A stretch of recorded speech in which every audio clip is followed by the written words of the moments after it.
Good morning, class 12th. Today we have to start with current electricity, that is the third chapter.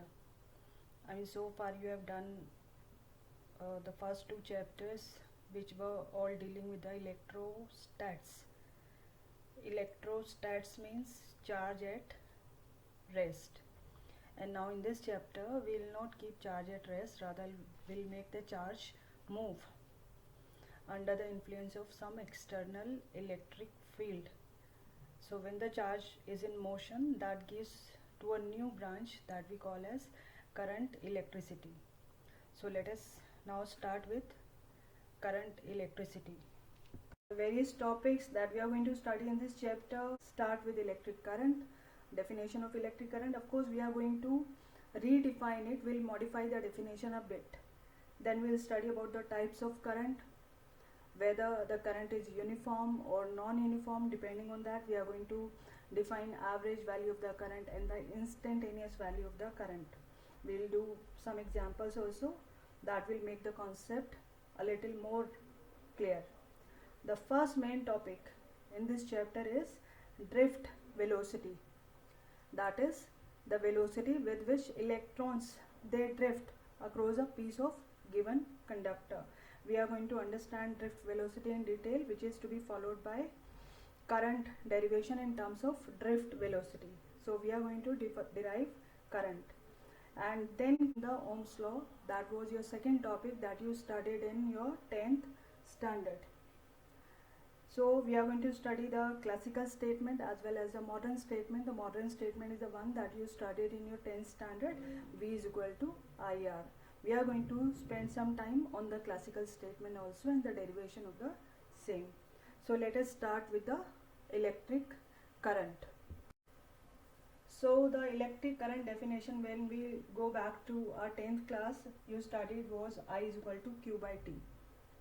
That means electric current is the rate of flow of electric charge. It is the rate of flow of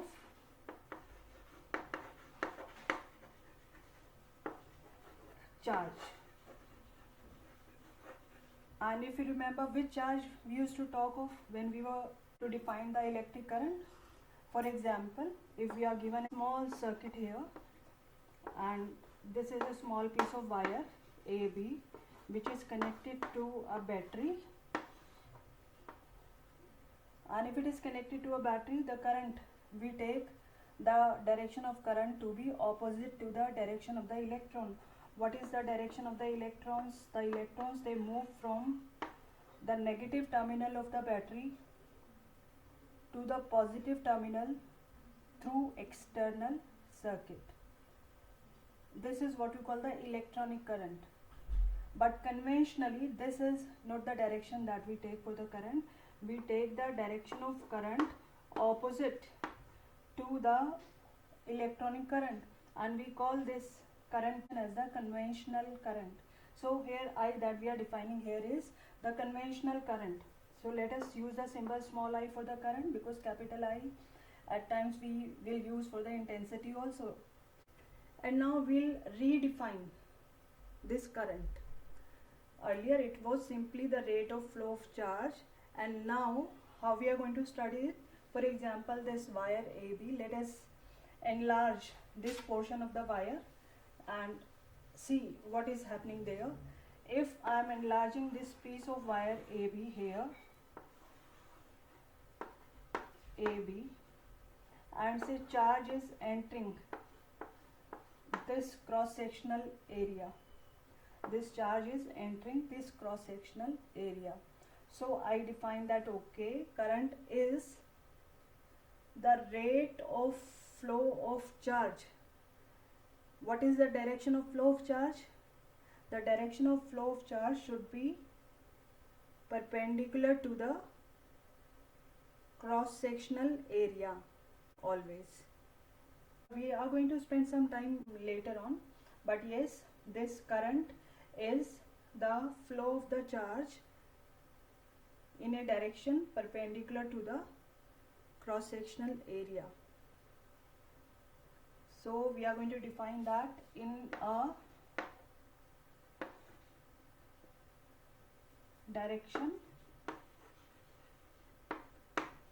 perpendicular to the cross sectional area. This is the way we are going to redefine electric current now. The detailed concept about this definition we'll study when we'll come to a new term that we call as the current density. So for the time being, let us drop the definition here only and let us move ahead to the next topic. How many types of currents are there? And before we move on to the types of current, let us study the basic things about the current. What should be the SI unit? Let us go back to our 10th class. SI unit of current is ampere. Since ampere is the name of the scientist, so you should start the unit with a small letter if you are writing the complete name, or just write down capital A. SI unit is ampere. The SI unit can also be written as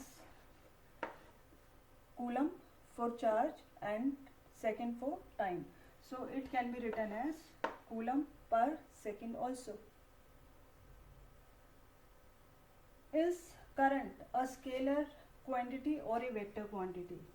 Let us spend some time on that also.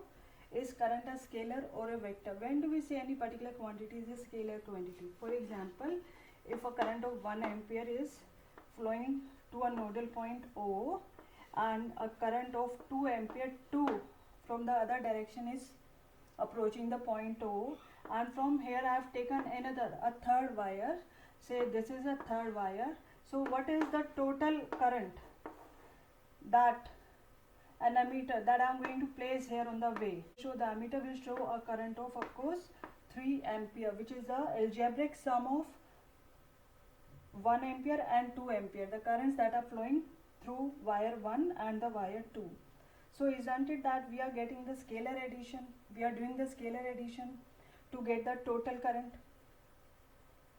So when we are doing the algebraic addition, scalar addition of certain physical quantity, we call that quantity as the scalar quantity. But yes, one more thing I am aware of, that scalar quantities, they do not have any direction, but the current is always shown with a direction. Let us try the vector addition of 1 and 2.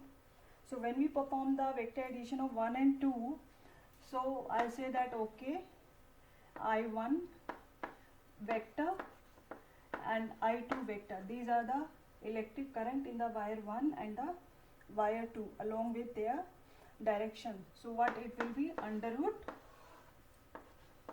I1 square plus I2 square plus 2 I1 I2 and here cos theta. Let us resolve this theta factor here. Isn't that theta is the angle between vector I1 and I2? So what is the angle between the two? This is pi here. This is pi here. So it gives me that okay, this will be under root I1 square plus I2 square, and this will be minus 2, cos pi will give you minus 1. So it will be minus 2 I1 I2. When we substitute the value 1 and 2 ampere respectively here, what we will get here? This will be 1 plus 4 minus what this quantity will be? 2 into 1 into 2, that will give you 4. 4 cancels out and the answer is 1 ampere. Let us take the mod, otherwise the answer should be plus minus 1 ampere. We are taking the mod of 1 ampere, that is 1 ampere. That means if I put an ammeter over there, this should not read 3 ampere, rather it should read 1 ampere, which is incorrect. That means vector addition rules are not followed by the current. Scalar addition rule, algebraic addition rules only are followed, and it is given with a direction. So I cannot call this a vector quantity because the vector addition rules are defeated. So we call all such quantities which are following the scalar addition and are provided with a direction, that means which are neither scalar nor they are vector, they are classified as tensor quantities. Like if you remember, we studied in our 11th class moment of inertia.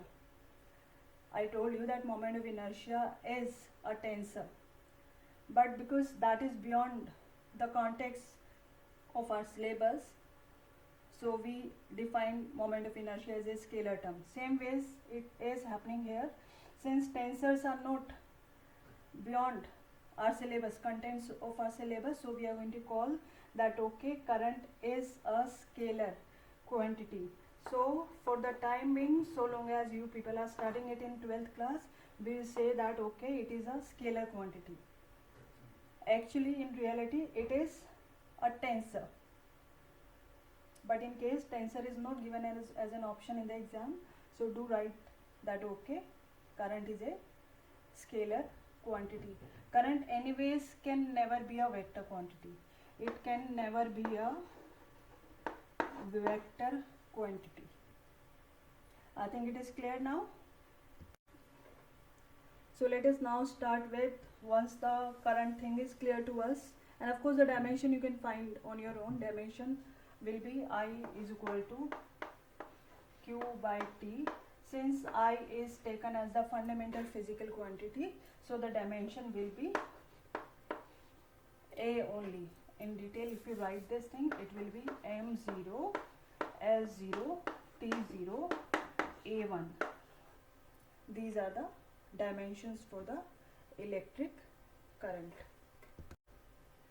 Let us study about the different types of current. I told you before that current can be uniform, current can be non-uniform. And if I just plot a graph here between current and time, and the graph I am taking as a line which is parallel to time axis. Another graph that I am taking here is I here and T here, and the graph that I am taking here is, say, this, a curve, a parabola. So how to identify that which of the current is uniform? Obviously when the current is same at all the times, we call this graph as a graph for the uniform current. That means the value of current will be same. And if I take this value as I naught, then I'll say that okay, here I is equal to I naught, which is constant, in the case of uniform current. But here I can see that the value of I is actually changing with time. When T is 0, current is also 0. When T rises, current too rises. And when the time here rises further, the current value is different from the previous value. So here I can write down that okay, current I is a function of time. And when current is a function of time, I call this graph as the graph for non-uniform current. So it is non-uniform current in case I find that okay, current is a function of time. I give you two examples. Say I am given that current is 4 ampere. That means throughout whatever the time is, the current is given to be 4 ampere. That means I am talking of the uniform current. Another example, say I is given as T square plus 1. That means here current is a function of time. Different are the values of the time, different will be the current. So in such case, when the current is non-uniform, you can be asked to find out that okay, for a certain interval, find out the average value of the current, or at a particular instant, say at this time T, what will be the value of the current, the instantaneous current at this particular value of the time. You may be asked to find out the instantaneous current. So let us resolve this issue of the average value of the current and the instantaneous value of the current. So let us start from the basic formula that we studied for the current. The current formula that we studied was I is equal to Q by T. But this is the formula valid when we are given the uniform current. Since the current given is non-uniform, so there will be different values of the current at the different time. And if I consider this interval here, and I call this okay, this is the small time interval delta t, and I need to find out the average value of the current from this region to this region. I need to find out the average value. So what will be the average value? How to find it? Simple.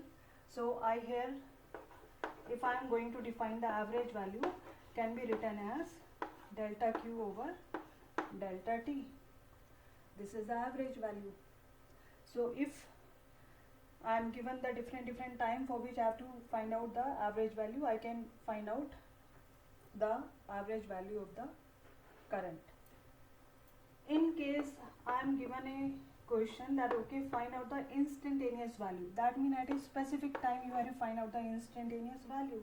So I can modify this formula. What I can do is that okay, it is delta q by delta t, but then this delta t, which was a huge, quite large interval, will take the limit, saying that okay, delta t is approaching 0. So this term here, this is, what is this? Yes, this is the derivative. So I'll write this thing as okay, this is dq by dt. So when we have to find out the instantaneous value, you have to use the formula dq by dt. When you have to find out the average value, use the formula delta q by delta t. Let us do one question based on this. You are given q is equal to 4t. I have to find out the current, the total current, average current, and the instantaneous value of the current, all the three in this simple case. So I use the formula that okay, I is what? I is q by t. Let us substitute this value here. 4t divided by t, that gives me 4. That means current is 4 ampere, which is constant. So if I am talking of the average value, or if I am talking of the instantaneous value, or simply I am talking the current which is flowing through a particular piece of wire, all the values will be same. Since current is constant, it is not changing with time. Second example, if I am given that okay, q is 4t square.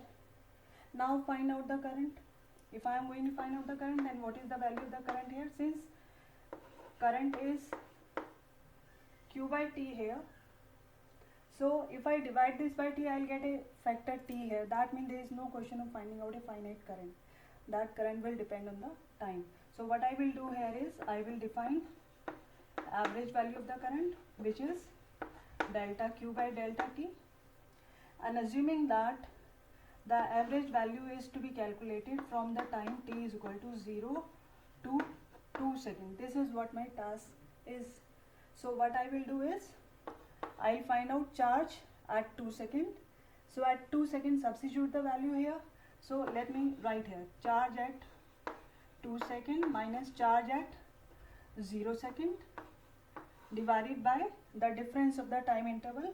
So it is 2 seconds minus 0, that will give you 2 seconds. Just find out the value and place it here to get your average value of the current. So what we'll get here is, when we'll put 2 here, 16 minus 0 divided by 2, that will give you 8 ampere. That means the average value of the current is 8 ampere. And if I need to find out the instantaneous value at say t is equal to 1 second, then the formula that I am supposed to use here is the derivative of the charge with time. At the time t is equal to 1 second.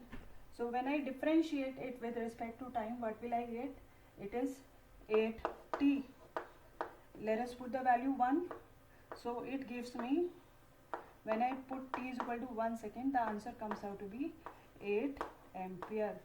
That means when we calculated the average value from 0 to 2 seconds. Answer 8 ampere. And when I was calculating the instantaneous value at 1 second, that instantaneous value 2 is 8 amperes. Same ways you can calculate the instantaneous value for 2 seconds. In case it is 2 seconds, then my answer would have been 16 ampere. If it is 3 seconds, 24 ampere. That means this particular example will be given to you only when the current is non-uniform. I think the things are a little clear now. You will be in a position to do numericals based on the average and the instantaneous values of the current. So let us move ahead in this chapter, current electricity. And to understand the concept of the current, we need to first study about the drift velocity. What is this concept of drift velocity? For that, let us take the enlarged view of a wire. This is a wire, the enlarged view of the wire that we have taken. Now this wire is a metal piece, it is a conductor. So one thing is that I have taken a conducting piece. I have taken a conductor, and the conductor is say of the length L. This is of the length L here. If it is connected to a battery, an external source of energy which is offering a potential of V volt, then what will happen to the electron? Assuming that the battery is not connected to the piece of the conductor, it is not connected here. Since it is a conductor, it is having ample of the electrons, and when we are holding the conductor, electrons of course will be there, and the electrons, they will keep moving randomly here and there. Electrons will keep moving randomly here and there. This is the direction of the movement of the electron. See, the electron has started from this path, followed a zigzag path, it's a random motion, and will be back to the same position. This is the example of just one electron. Same will be the treatment to the other electrons when there is nothing connected to the piece of conductor, there is no connection here. Then the electrons which are available there in the conductor, they will move randomly here and there, and they will cancel out each other's motion due to the collision between the electrons, moving electrons. So what will happen to the velocities? Assuming that u1 is the initial velocity. Initial velocity means that velocity of the electron in the absence of the battery. If it is the velocity of the second electron, and so on, if I consider n electrons, if I consider n such electron, let me take the symbol capital N, because small n we are going to use for some other quantity. So if all these are the velocities, different velocities of the different electrons which are present in the conductor, and if I take the average value, isn't that average value of the velocities comes out to be 0? Why the average velocity comes out to be 0? A simple concept. What is the average velocity? Let us go back to our 11th class topic. Average velocity is total displacement divided by total time. So if I take the example of this electron, isn't that the electron has started from this point, followed a zigzag path, and is back to this point? Because there is a random motion. So what is the total displacement? 0. Since initial and final positions are same, the total displacement is 0. And same will be the ultimate for all the other electrons. If the total displacement is 0, isn't that the velocity, average velocity will be 0? And that is why we have taken that, okay, sum of the initial velocities, if I take the average, that comes out to be 0, why the total displacement is 0. But when the conducting piece is connected to this battery, what will happen? This battery is actually acting like an instructor. The instructor has arrived in a class of electrons which were moving initially randomly. Looking at the instructor, they will start to move in a specific direction and not randomly. They will not hit each other so as to get the total displacement 0. They will move in a direction from negative terminal of the battery to the positive terminal. I'll call that, okay, this is the negative terminal and this is the positive terminal.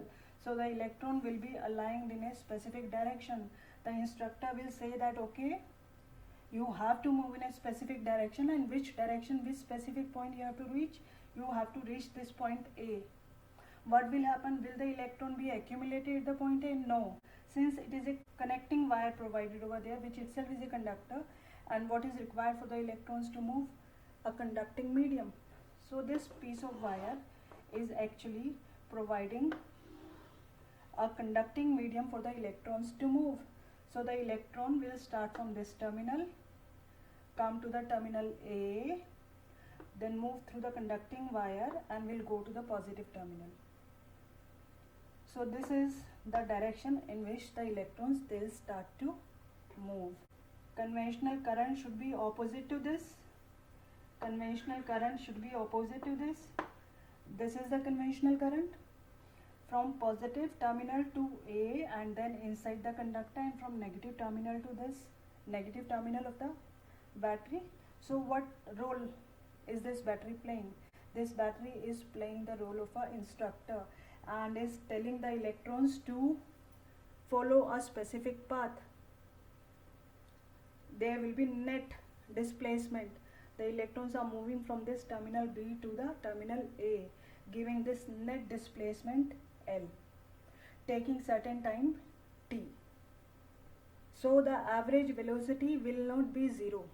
Moreover, the velocity that the electron has gained now will be different from U1. U1 was the velocity, the initial velocity in the absence of the instructor, in the absence of the electric field.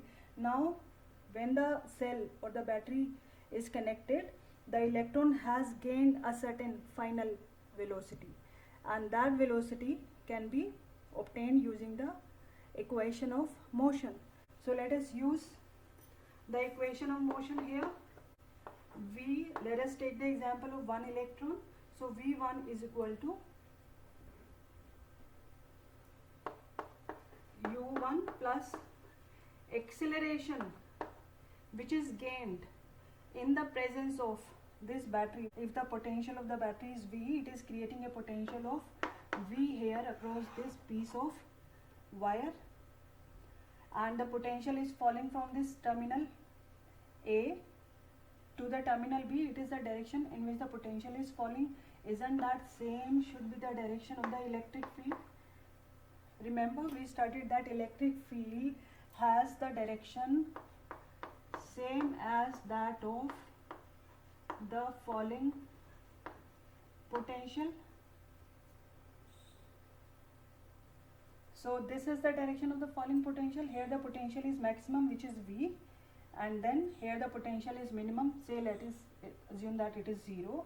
So this is the direction of the falling potential, and same should be the direction of the electric field. This is the direction of the electric field, and that is why the electrons are moving in a direction opposite to the electric field. This is the electric field, and electrons are moving opposite to the electric field. So we are talking of first electron here. The final velocity which is gained by this electron will be U1 plus A, and say T1. What is A? A is the acceleration gained by this electron. Tau is the time for which this acceleration, constant acceleration, is gained by this first electron.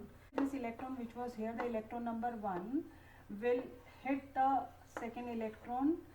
In going from one position to second position, it has gained certain acceleration. Why? Because of this electric field. And since the energy is gained, so when it hits the second electron, transfers its energy, the gained energy, to the second electron. So in going from this position to this position, it has gained an acceleration A. Why? Because of the presence of the electric field E here. In going from 2 to 3, again it has gained certain acceleration a. Why? Because of the presence of the electric field. But the moment the electron experiences a collision, it loses a part of the energy which was gained in going from 1 to 2, loses the energy at 3 in going from that it gained in going from 2 to 3. So the time that the electron takes in going from 1 to 2, we represent that time by tau 1. And isn't that for this small time the acceleration gain is a, that is this acceleration. I can frame the similar equation for the n number of electrons and see what we will get. Say for the second electron, the equation comes out to be u2 plus a tau 2. Don't forget to put the vector sign over all the vector quantities. And if I continue going up to nth electron, the final equation comes out to be un plus acceleration and tau n. This is for the nth electron. And I just proved it here that the average initial velocity, average of all the initial velocities will be 0. Because initially when there was no electric field, the electrons they will keep colliding. And why the velocity is there? This is the thermal, due to the thermal motion. Electrons are in the Brownian motion. They are having the elastic collision. They transfer their energy to the second electron. So what we'll say that okay, the total final displacement was 0 and the average initial velocity is 0. So what we'll do is that we'll take the average of all these equations. I'll take the average of all these final velocities. So let us see what we'll get. So this is the final expression after taking the average of all the initial equations that we obtained here. So this is the average final velocity. This is the average initial velocity, which is the average of the thermal velocities, which was actually 0. And this is the average time for which the electron has actually gained the acceleration a. So what this term, it will be 0, and this term here can be called as simply tau, which is the average time, and we call this average time for which the electron has gained the acceleration as the relaxation time. So please note it down. This is relaxation time. It is the time for which the electron has gained the acceleration a, or it is the time between two successive collisions. Time between two successive collisions. So let us rewrite the equation. This average final velocity is written as Vd. This is Vd, d drift velocity. Actually this is the final velocity which the electron appears to move from one terminal to another terminal, and this is a tau. So Vd is equal to a tau. This is drift velocity and not the drift speed. It cannot be drift speed. Why? Because the drift speed means average speed, that means total distance by total time, and total distance is never 0 when the electron goes from one terminal to another terminal. But yes, total displacement can be 0. That is why we reduce this term to 0, because this was average of the initial velocities and not the speed. Had it been speed here, then this value would never have been 0. So this Vd is known as the drift velocity.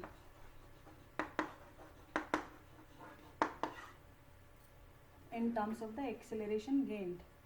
How much is the acceleration gained by the electron? Which force is acting on the electron? Obviously this is the electric force or the electrostatic force. Let us now simplify the expression, putting the value of the acceleration in terms of the electric field. So it comes out to be drift velocity is equal to acceleration will be QE, which is the electric force, divided by mass. Mass of what? Mass of the electron into tau, and since Q is the charge on the electron, So I need to put here minus E. Charge on the electron is minus 1.6 into 10 to the power minus 19. That is why minus sign is there. Let us take the modulus only. So it gives me Vd is equal to EM by tau. Drop the vector sign from Vd and E both. So this is the expression for the value of the drift velocity.